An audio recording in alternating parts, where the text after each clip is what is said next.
Pertama-tama saya mengucap syukur dan terima kasih kepada Tuhan Yesus terutama, di mana Tuhan telah mengirimkan saya untuk bertemu dengan Ibu Susanti. Nah, pada saat ini saya ingin memperkenalkan diri saya. Nama lengkap saya Ibu Magdalena Pikauli. Terus nama panggilan saya Ibu Lena.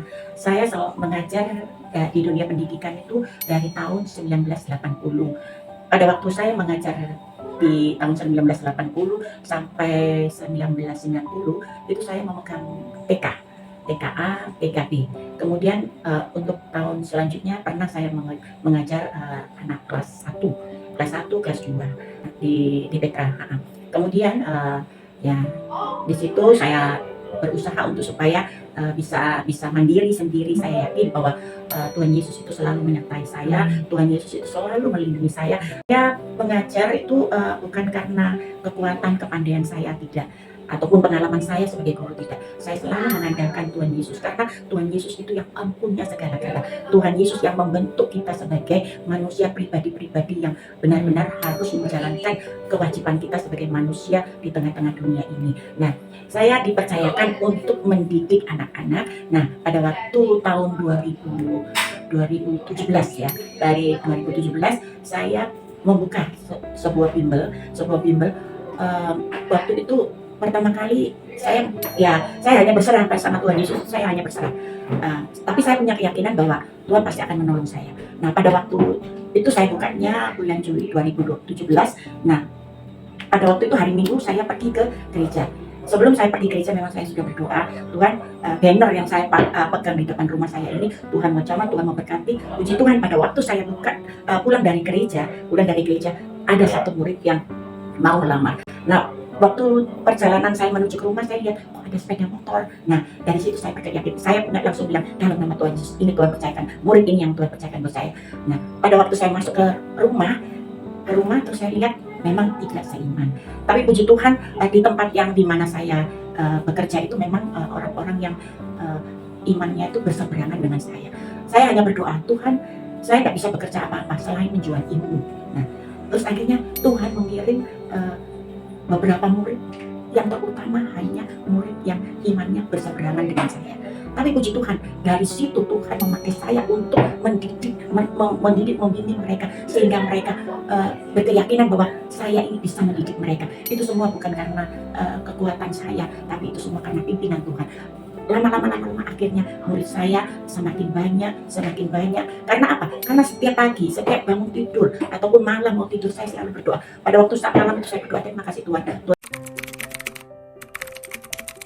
Pertama, kemauan.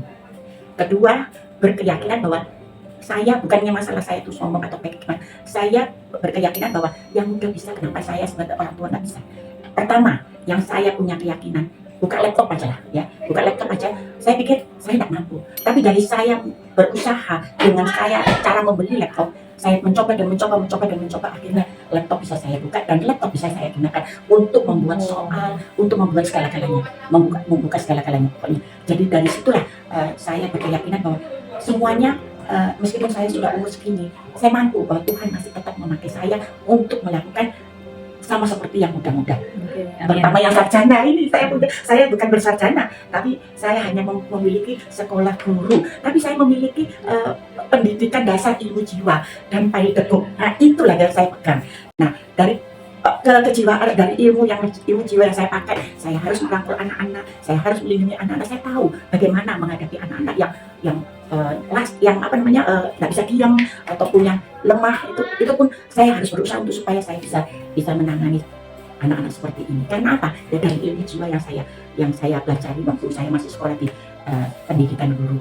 Meskipun saya nggak bersarjana, tapi itulah yang saya pegang. Media itu pertama saya lihatnya itu dari YouTube. Ya, dari YouTube saya lihat bagaimana mengerjakannya. Nah, dari situ saya berkarya membuat media yang ini misalnya dari kertas origami, ataupun misalnya membuat figura dari bahan-bahan. Itulah yang saya pelajari dari YouTube. Jadi saya nggak hanya memakai kertas origami, tapi seandainya misalnya saya ambil dari korek api, saya buat dari kerang, dari alam. Nah, itu memang saya sering gunakan untuk murid-murid saya selama saya belajar.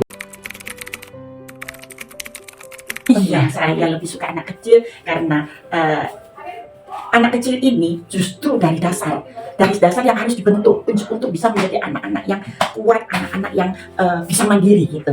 Nah dari kecil inilah kita harus mendidik mereka supaya dia bisa menjadi anak yang tidak takut, terus bisa mandiri, terus dan lain sebagainya. Yang apa namanya zaman sekarang kan anak-anak yang dibentuk itu semakin lama semakin kacau karena apa? Karena gadget itulah. Jadi kita sebagai guru harus benar-benar mendidik mereka sejak dini. Saya rindu sekali seperti itu. Tapi ya pertama ini ya waktu tahun berapa itu tahun 2017 sampai 2022 memang saya dipilih sebagai di gereja, saya dipilih sebagai majelis ya, sebagai majelis gereja. Nah di situ saya ingin sekali melayani gitu. Jadi baik anak-anak ataupun orang tua, saya kerinduannya sangat-sangat melayani. Jadi itulah kerinduan saya untuk apa namanya supaya nanti kalau seandainya ada papa mama yang kayak gimana itu saya ingin supaya mengatakan mereka untuk supaya mendekatkan diri kepada Tuhan, mendekatkan diri dengan firman Tuhan, dengan berdoa. Pertama gini, untuk memulai ibadah mesbah, nomor satu itu dari rumah. Jadi anak-anak dibawa. Pokoknya orang tua itu jangan sampai menyibukkan waktu itu di luar karena kesibukan di kantor atau gimana gitu. Jadi setidak-tidaknya mempunyai jadi setengah jam lah mengajak mereka berdoa, membaca Alkitab.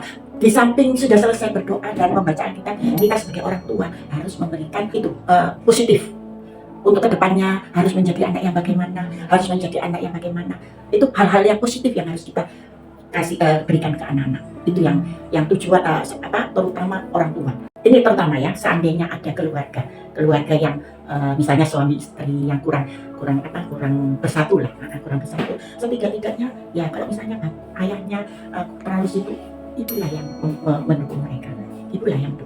Karena apa? Karena ibu itu adalah seorang yang dipakai Tuhan untuk mendukung, membimbing anak-anak, bahkan menjadi pendamping doa untuk suami.